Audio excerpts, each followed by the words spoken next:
tan iyo markii dawladda federaalka ee Soomaaliya ay ku dhawaaqday gogosha wadatashiga qaran bishii March sanadkii 2025 waxa ay dawladdu waday wadatashiyo joogto ah oo ay lahayd dhammaan madaxdii hore ee dalka bulshada rayidka ah aqoon-yahanada iyo siyaasiyiinta kala duwan si ay u dhageysato talooyinkooda ku aadan dhismaha dawladnimo casri ah iyo dimuqraadiyeynta dalka taas oo ka jawaabaysa himilooyinka shacabka Soomaaliyeed. dawladda federaalka ee Soomaaliya waxay mar kale ku celinaysaa in arrimaha masiiriga ah ee dalka lagu xalliyo wadaxaajood wadatashi iyo is-afgarad ku dhisan dastuurka sharciga iyo danaha guud ee Jamhuuriyadda Federaalka ah ee Soomaaliya. dawladdu waxay si buuxda u aqoonsan tahay doorka muhiimka ah ee ay leeyihiin dhammaan daneeyayaasha siyaasadeed ee dalka gaar ahaan marka laga arrinsanayo hannaanka doorashooyinka dhismaha hay'adaha dawladeed iyo xasiloonida guud ee nidaamka federaalka ah. iyadoo laga jawaabayo baaqii ka soo baxay shirkii qaar ka mid ah xubnaha mucaaradka ee la baxay golaha mustaqbalku ay ku qabsadeen magaalada Kismaayo 18 ilaa 20 bishii December sanadkii 2025 dawladda federaalka ee Soomaaliya waxa ay fidisay gogol wadaxaajood dhab ah kana tarjumaysa niyad wanaag iyo mas'uuliyad qaran. gogoshaas oo si rasmi ah uga furantay madaxtooyada qaranka Villa Soomaaliya 18 bisha February 2026 iyadoo ujeedadu ahayd in laga gaaro is-afgarad ajandayaal hore looga heshiiyey. ka hor inta aan la gudagelin wadaxaajoodyada waxaa kulamo dicoodyo looga heshiiyey in diiradda la saaro 3 qodob oo kala ah in la sameeyo guddi ka soo tala bixiya arrimaha doorashooyinka ee federaalka ah in la qabto doorashooyinka dawlad goboleedyada iyo in bisha Abriil isla sanadkan 26 la qabto kulanka labaad ee gogosha si loo sii ambaqaado hannaanka doorashooyinka federaalka ah. dawladda federaalka Soomaaliya waxay nasiib darro u aragtaa in maalintii koowaad ee wadaxaajoodka ay qaar ka mid ah xubnaha golaha mustaqbalku si kadis ah u bedeleen ajandihii lagu heshiiyey iyaga oo ku soo daray qodobo cusub oo aan horay loogu heshiin kuwaas oo aan lahayn sal dastuur iyo tixraac sharci.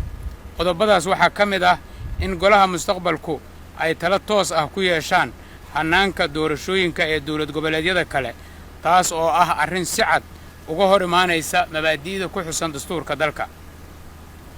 dawladdu ayada oo ilaalinaysa ruuxda wadaxaajoodka iyo hannaanka sharciyeed ee lagu heshiiyey waxay muujisay dulqaad dabacsanaan iyo dadaal joogto ah oo lagu ilaalinayo ajandayaashii hore loogu heshiiyey si wada hadalladu ay u noqdaan kuwa miro dhal ah. waxaase nasiib darro ah in golaha mustaqbalku ay soo saareen bayaan baalmarsan habraacyadii nuxurkii iyo ruuxdii wadaxaajoodyada labada maalmood socday iyo kulamo duceedyadii gogol xaarka ahaa ee ka horreeyey taas oo dhaawacaysa geedi socodka wada hadalka. dawladda federaalka ee Soomaaliya waxay mar kale ku celinaysaa in albaabada wadaxaajoodka u furan yihiin cid kasta oo u diyaar ah wada hadal dhab ah iyada oo la ilaalinayo dastuurka iyo shuruucda kale ee dalka.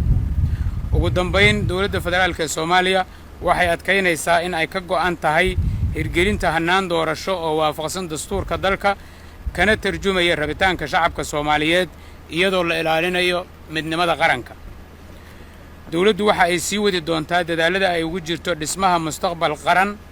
oo midaysan nabad ah dimuqraadi ah isla markaana ku dhisan dawladnimo waarta iyo wadajirka ummadda Soomaaliyeed. sida aan idin sheegay intii aanay furmin gogoshu waxaa jiray wadaxaajood ay yeesheen guddiyo farsamo oo labada dhinac ka socday kaasoo looga hadlayay in la isku raaco ajandaha shirka looga wada hadli doono. ajandaha sida aan idin sheegay waa la isku raacay wuxuuna ka koobnaa 3 qodob oo ah in la dhiso ama la sameeyo muxuu ahaa guddi ka soo tala bixiya doorashooyinka federaalka ah iyo in laga doodo qabashada doorashada dawlad goboleedyada iyo sidoo kaleeto in bisha Abriil ee soo socota haddii Ilaahay yiraahdo la isugu yimaado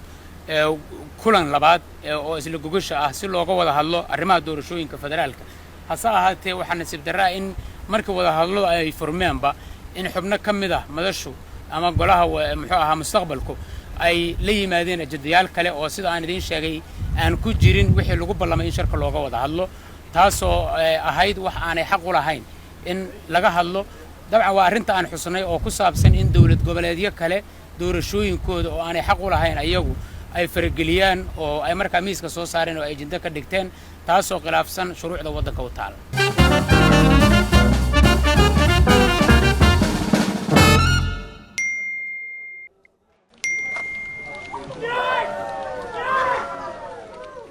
soo ma aragtaan waa degdeg